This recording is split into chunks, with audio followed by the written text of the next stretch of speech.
Assalamualaikum warahmatullahi wabarakatuh. Salam sejahtera bagi kita semua. Hari ini pertemuan kita yang pertama pada mata kuliah Biodiversitas dan Konservasi Perairan Lanjutan. Merupakan mata kuliah yang diberikan semester ganjil pada program Doktor Pengelolaan Sumber Daya Perairan. Pada pertemuan pertama ini kita akan membahas pengertian daripada konservasi, ya, ruang lingkup ini, ya, konsep dan filosofinya, terutama yang terkait dengan sumber daya perairan. Di dalam sistem kehidupan perairan, di mana komponen biotik, abiotik, ya, bekerja di dalam satu sistem ekologi. Mereka saling berhubungan, saling tergantung, ya, saling terkait ininya, membentuk suatu hubungan, ya. Ada saling mempengaruhi, saling membutuhkan, ada juga tidak membutuhkan, tetapi juga dia bisa menimbulkan pengaruh terhadap sistem ekologi melalui sistem ekologi yang dibangun di dalam sistem perairan. Nah, sehingga kepentingan dari setiap individu di dalam perairan ini begitu beragamnya kepentingannya dan begitu banyaknya komponen-komponen di dalam sistem perairan. Itu yang menyebabkannya banyaknya ragam daripada jenis biota yang hidup di dalam sistem ekologi perairan, karena komponen yang tersedia pun juga sangat beragam. Itu yang menyebabkan terbentuknya satu keragaman dari sistem ekologi. Nah, keragaman ini itu bisa dilihat dari perspektif biotik dan juga perspektif abiotik. Gitu. Umumnya kita melihat dari perspektif biotik sebagai unsur yang dipengaruhi oleh komponen abiotik. Meskipun itu tidak bisa dipisahkan. Semakin ada hubungannya antara keragam abiotik, itu akan juga memberikan peluang untuk keragaman biotik ini.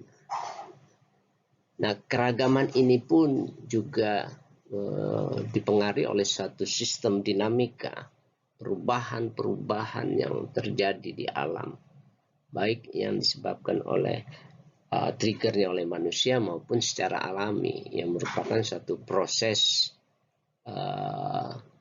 geologi, proses ekologi, proses dinamika pergerakan air, dan sebagainya. Nah, dinamika yang ditimbulkan oleh satu sistem ekologi ini tentu saja akan diikuti oleh dinamika daripada biota-biota yang ada di dalamnya. Ini. Nah, disinilah yang kita akan melihat itunya. Keragaman biotik, ya, ini dia akan menjadi optimal ini apabila keragaman ataupun dalam bentuk sistem ekologi ini juga dalam kondisi yang stabil. Ininya. Stabil dalam arti bukan berarti tidak perubahan. Stabil di mana dinamika ini masih dapat dikendalikan atau dalam range yang bisa ditolerir oleh sistem ekologi. Gitu. Nah, itu yang kita sebutkan satu biodiversitas atau keanekaragaman biota ininya. Nah, kalau kita lihat di sini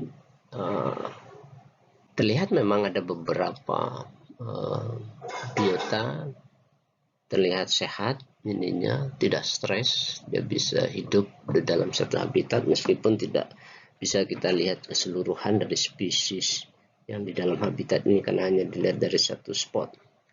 Ini bentuk-bentuk yang biodiversitas merupakan representatif daripada suatu keseimbangan sistem ekologi. Ketika sistem ekologi ini sudah mulai terganggu ataupun perubahan dinamika ini di luar daripada range toleransi pada sistem alam, maka itu akan menimbulkan satu perubahan yang cukup signifikan pada sistem sumber daya ini. Nah, ini adalah salah satu bentuk perubahan ya dari titik keseimbangan sumber daya di mana populasi ikan itu selalu berada pada jumlah yang sesuai dengan carrying capacity, daya dukung daripada satu habitat. Meskipun kita memanfaatkannya, mengeksploitasi, tetap populasi itu akan sustain ini sepanjang ketika kita mengeksploitasinya tidak melebihi kemampuan tolerir tadi atau yang kita sebut dengan batas carrying capacity ini. Nah, bila tidak maka akan timbul ini indikator-indikator yang bisa kita lihat sebenarnya. Contohnya ini ikan saat ini yang sering kita temukan di pasar, jenisnya sudah berbeda dari jenis yang biasa. Artinya jenis yang biasa kita beli di pasar, atau artinya adalah yang demand dari konsumennya itu tinggi, itu sudah makin sulit ditemukan di alam. Sehingga pasar menawarkan spesies lain ini. Ya. Nah ini sehingga banyak jenis-jenis baru juga coba ditawarkan kepada ibu-ibu di pasar untuk dijual. Itu salah satu indikasi sebenarnya bahwa ada sesuatu gangguan di dalam sistem sumber daya ikan kita. Ya. Yang kedua ukuran ini sangat mudah sekali. Ya, apakah di pasar ukurannya ya, ikan-ikan atau udang ini sama besarnya atau makin besar atau makin mengecil? Ya. Indikasi ukurannya makin mengecil itu juga menandakan bahwa eksploitasi yang dilakukan di alam itu sudah tidak menemukan pada ukuran yang dewasa atau dia melakukan satu pelanggaran terhadap kaidah penangkapan ini. Jadi karena jumlahnya kurang, yang kecil pun akan terangkut di sini. Ini indikasi yang perlu kita kaji lebih lanjut intinya. Tapi indikasi awal ya, rambu-rambu awalnya sudah terlihat bahwa ukurannya makin kecil, itu menandakan adanya gangguan. Ini. Nah, hal yang juga perlu kita cermati ini ya, pergantian spesies tidak sekedar bahwa adanya pergeseran taste atau rasa dari konsumen kepada spesies-spesies baru yang ditemukan atau baru diangkat, diperkenalkan kepada publik bahwa ini rasa ikan baru ininya. Tidak sekedar itu. Kalau itu tidak masalah sepanjang populasi jenis yang ikan lama tidak terganggu.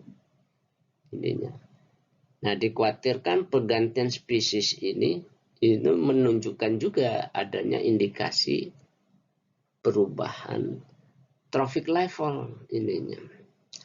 Nah, trophic level yang kita pahami ini sebagai suatu gambaran keseimbangan alam, satu kenormalan kondisi alam ininya.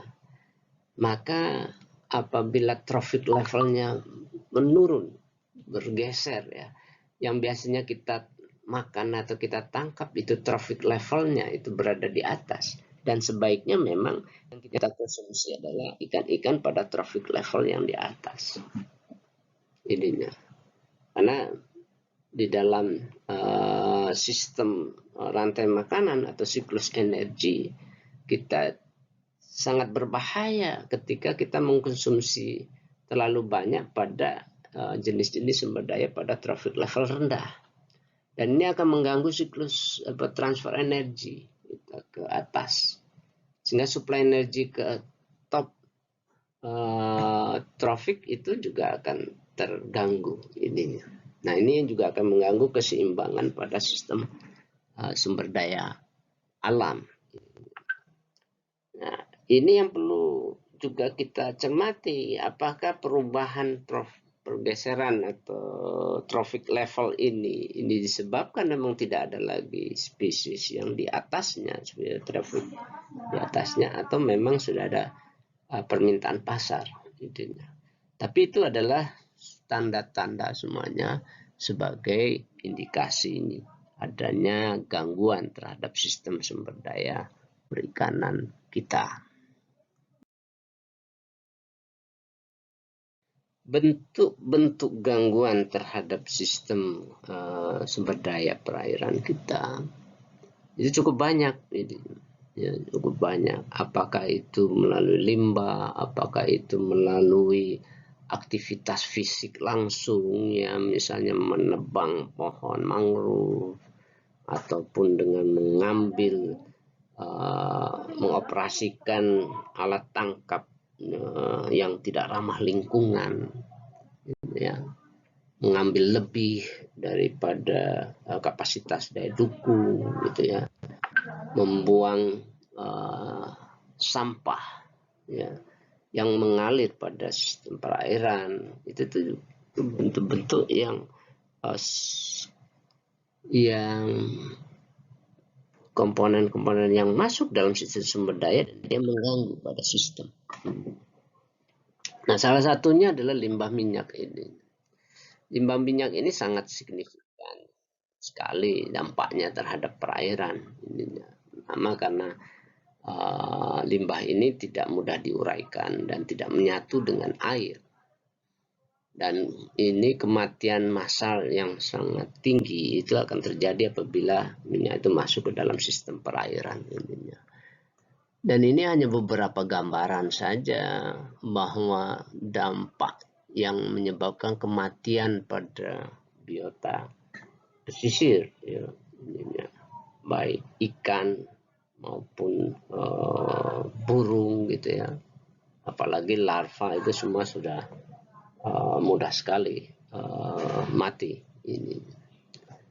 Nah, limbah ini ya adalah akibat aktivitas manusia.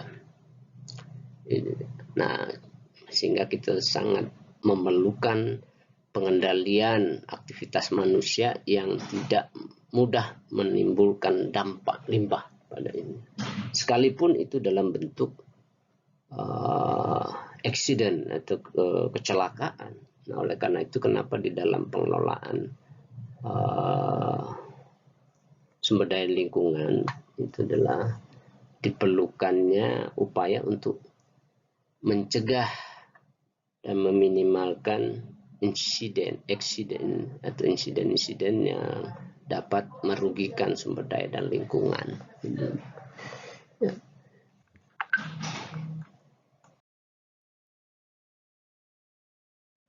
Mari kita lihat slide berikutnya, gambar ininya.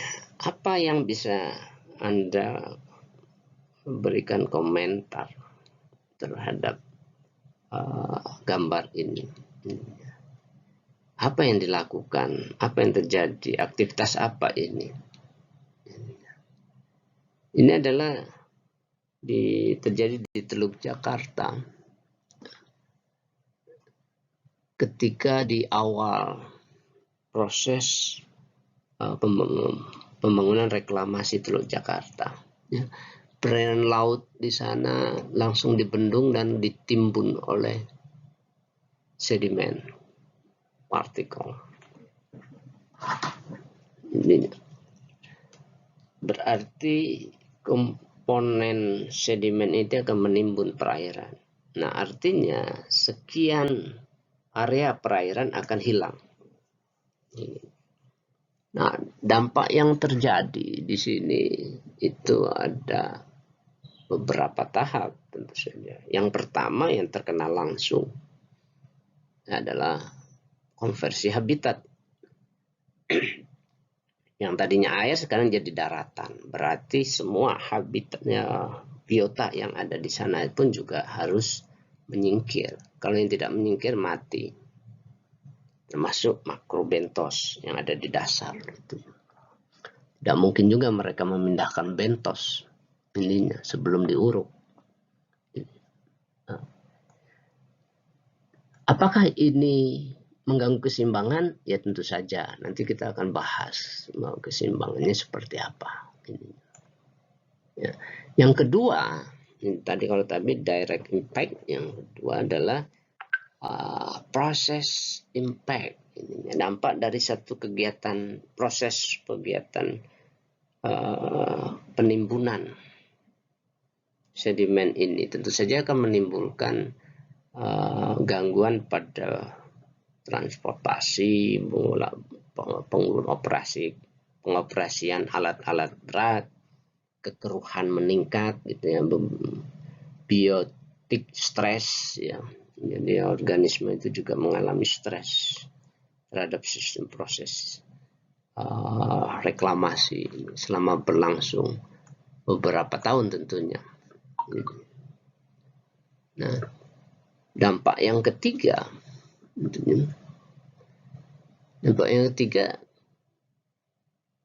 pasca reklamasi ini juga, sehingga dia merubah bentangan alam ini. Yang tadi biasanya pola arusnya ke arah timur bisa berubah ke arah barat atau barat daya dan sebagainya. Ya, yang tadi menghantam pantai itu sudah seimbang, jadi terakumulasi karena ada pembelokan arus, energi dan sebagainya. Nah, ini yang perlu kita kaji dari teman-teman yang memahami dari aspek ekologi, ya, termasuk oceanografi. Tidak hanya aspek fisik yang visual yang kita lihat ini, bahwa terlihat tidak ada airnya, tidak terganggu, tapi di dalamnya ada apa. Nah, ini mengganggu kehidupan daripada perairan itu sendiri. Jadi 3 aspek itulah yang sebenarnya yang perlu kita cermati, gangguan yang ditimbulkan akibat adanya proses reklamasi. Contoh-contoh di dalam realita gangguan sumber daya itu banyak kita temukan di alam. Ya, faktanya banyak yang bisa kita temukan. Ini kita lihat contoh saja dari pendekatan komoditi maupun pendekatan ekosistem di sini.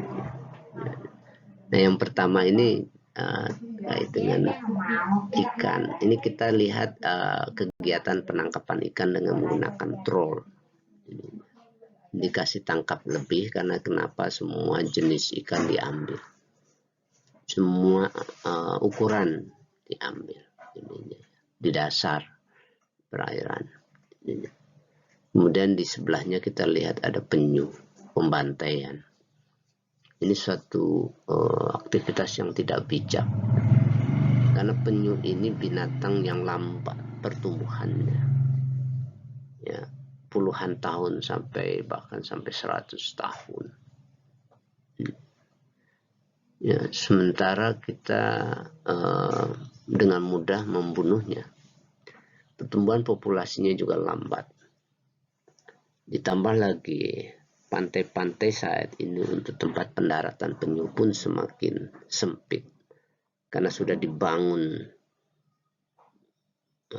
gedung, fasilitas cahaya dan sebagainya, yang menyebabkan penyu tidak akan mendarat di pantai-pantai yang memiliki bangunan dan cahaya terutama. Nah, akibatnya tentu saja aktivitas reproduksinya juga akan berkurang. Ya. Dan yang ketiga, ini kita lihat di ekosistem. Ini pencemaran. Aktivitas pencemaran tidak hanya terjadi di dalam laut, tetapi yang terbesar itu justru di daratan. Ya. Yang limbahnya mengalir melalui air dan masuk ke arah laut. Sementara sistem ekologi di laut itu dia tidak bisa bertahan dengan baik ketika limbah ini masuk ke dalam sistemnya. Nah, akibatnya menimbulkan kematian pada beberapa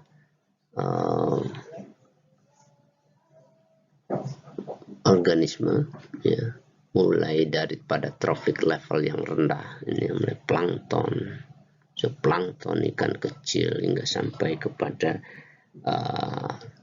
ikan pada trophic level yang lebih tinggi, ya. Karena dia ketergantungannya terhadap trafik yang lebih rendah juga tinggi, menyebabkan mereka semua terganggu. Ya.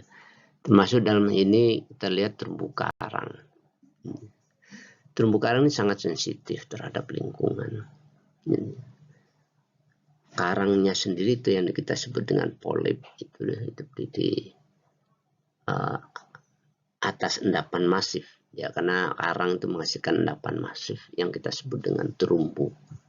Selama polipnya ada atau karangnya ada, maka terumbu itu dia memiliki warna, berwarna dan berlendir. Ini kalau kita sentuh, karena ada polip. Ya. Warna ini disebutkan adanya zooxanthella yang bersimbiosis dengan karang.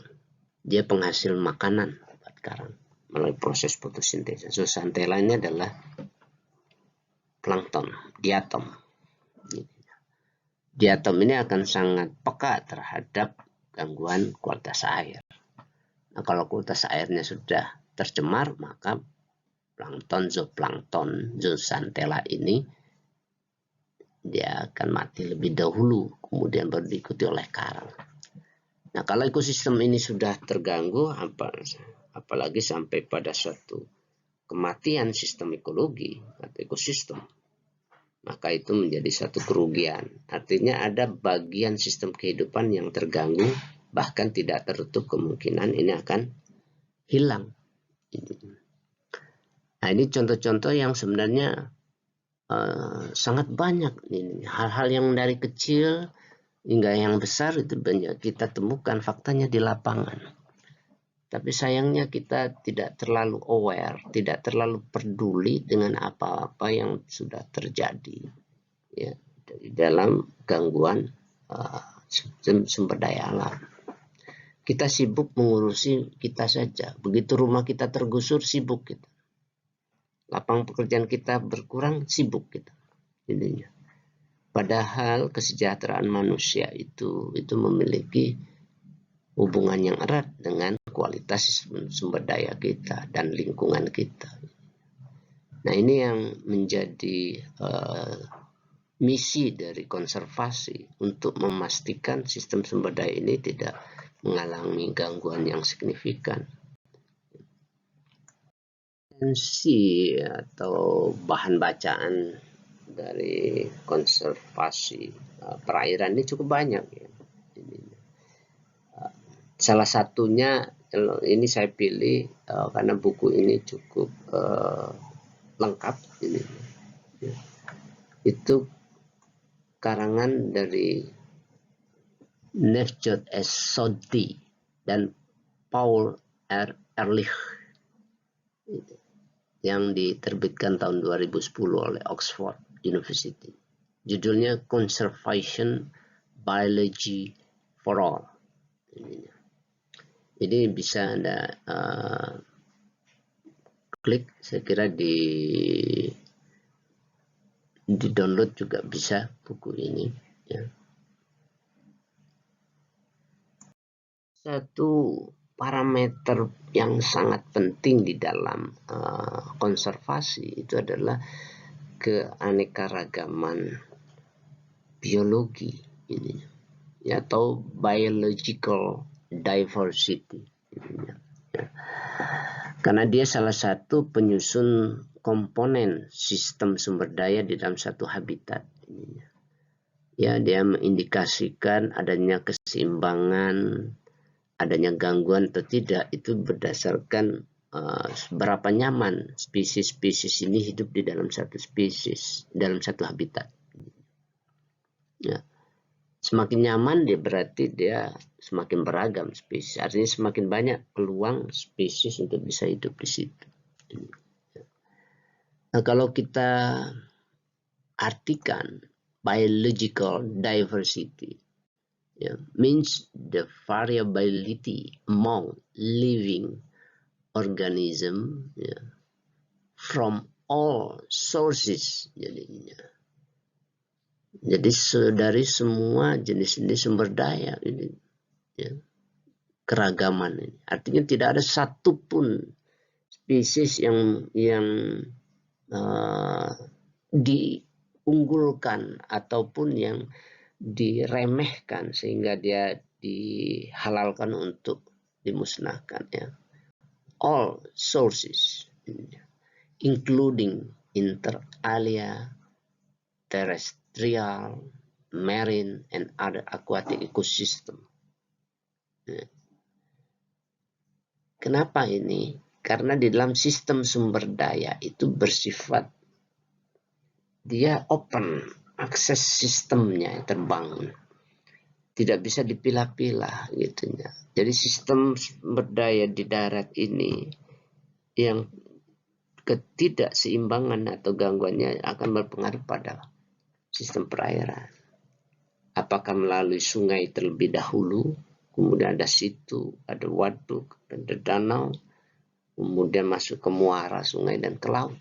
Ini, ya. Nah, sistem interaksi yang terbangun dari sistem perairan ini, dari darat sampai perairan, itulah yang menyebabkan kenapa ini menjadi penting, ya. Menggambarkan keanekaragaman, ya, yang mengindikasikan suatu keseimbangan suatu sistem sumber daya, ya. Ya, yang terbentuk di dalam satu sistem ekologi yang sangat kompleks ini. Nah, indikator dari ekologi itu bisa kita lihat di dalam keanekaragamannya, itu kan terkait juga dengan spesies, jenis, within species, ya. Dan juga keterkaitan ada spesies dengan ekosistem dan ekosistemnya, habitatnya. Nah, kalau habitatnya baik, ekosistemnya baik, berarti spesiesnya juga akan baik di dalamnya. Itu prinsip yang dijelaskan terkait dengan biological diversity.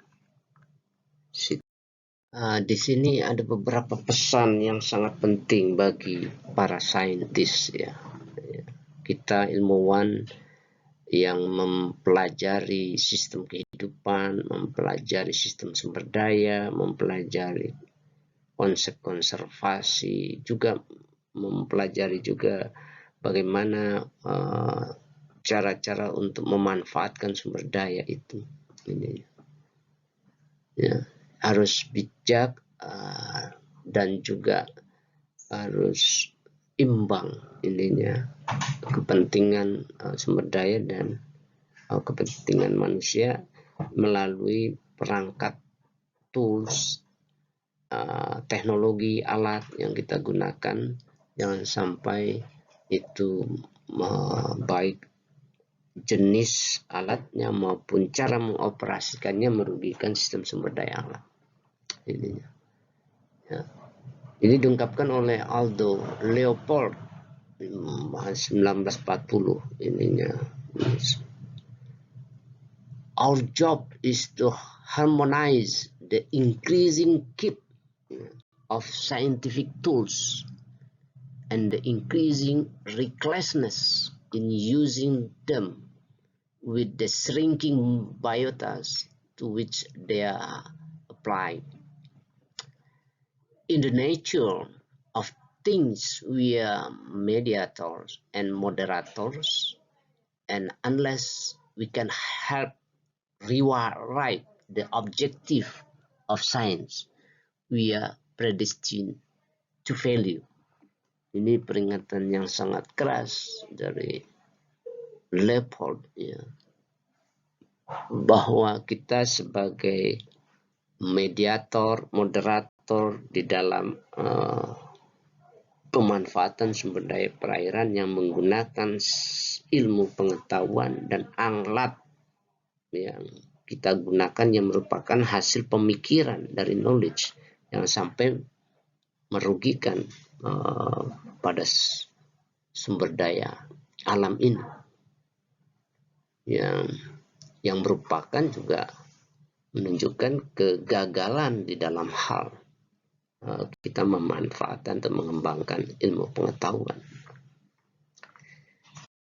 Di sini bisa kita pahami bahwa pemahaman terhadap ilmu pengetahuan itu tidak cukup hanya diaplikasikan pada objek sumber daya alam itu tanpa melihat kepentingan manusia. Nah, sehingga ketika berbicara keseimbangan alam, berbicara keseimbangan lingkungan, maka kita tidak bisa pisahkan aspek sosial, ekonomi, human activities, ya, kegiatan manusia ini. Sehingga konservasi ini bisa berjalan sepanjang kebutuhan manusia juga dipenuhi, kepentingan manusia juga diakomodir di sini. Ini diungkapkan oleh Raymond Dasman 1959 dengan statement yang cukup populer pada saat itu. Conservation in the old sense of this or that resource in isolation from all other resources is not enough. Why? Yeah. Environmental conservation based on ecological knowledge and social understanding is required.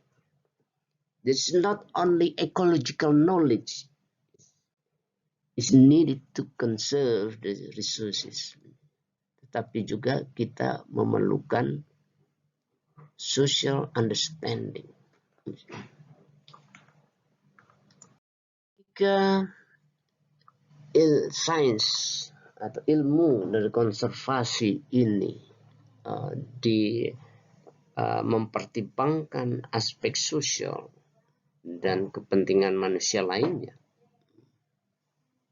maka diyakini bahwa upaya konservasi sumber daya alam ini perlu mengembangkan ilmu murni, ilmu dasar, kepada ilmu aplikasi. Aplikasinya kemana? Ke manusia.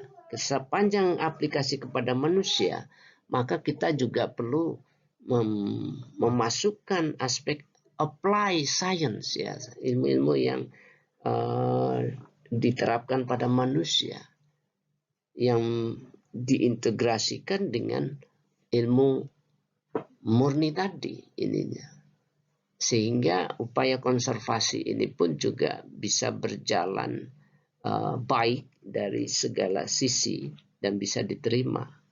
Karena manajemen konservasi ini apabila tidak diterima di tengah-tengah masyarakat atau kebutuhan manusia akan sulit untuk bisa mencapai sasarannya.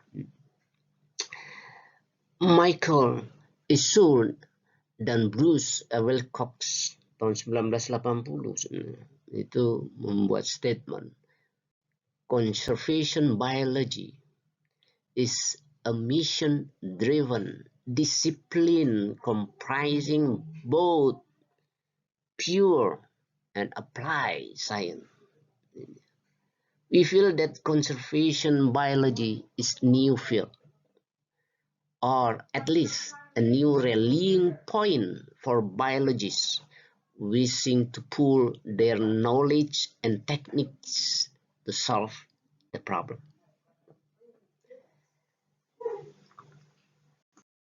Baik, pertemuan kita yang pertama ini yang kita membahas pendahuluan dan pengertian tentang konservasi kita cukupkan, dan kita akan lanjut pada pertemuan minggu depan. Mudah-mudahan apa yang kita bahas hari ini bisa dipahami dengan baik, dan beberapa hal persepsi pemikiran yang mungkin tidak sama dengan teman-teman mahasiswa, ya, itu bisa jadi bahan renungan dalam seminggu ini, sehingga kita akan bahas minggu depan kalau ada perbedaan persepsi dan mindset, ya. Karena kalau ada perbedaan, ya kita harus merubah mindset kita berpikir terhadap sumber daya. Jumpa lagi minggu depan. Assalamualaikum warahmatullahi wabarakatuh.